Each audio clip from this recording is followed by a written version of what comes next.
wouldn't it have already kind of lent itself to reason that between what the January 6th committee was doing in Congress, between what the DOJ was investigating unto itself, between what Fani Willis and the Fulton County prosecutors were investigating, and between what Arizona prosecutors were doing, wouldn't it lend itself to reason that these people would already be sharing some of this information because all of the case is basically the same?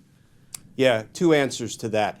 It certainly would be prudent for prosecutors from different jurisdictions to share information about the same defendants and virtually the same crimes. But it's not required.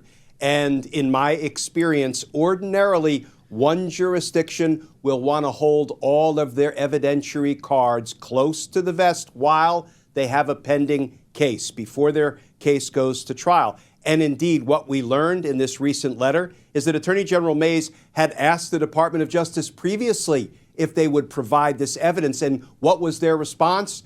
No, sorry, we have a pending active case, albeit against Donald Trump, not against all of the other folks who are indicted out in Arizona. So they declined to turn it over. Well, now Attorney General Mays rightfully said, yeah, you don't have a pending case anymore because Jack Smith was compelled to dismiss it because DOJ has a policy against prosecuting sitting criminal presidents.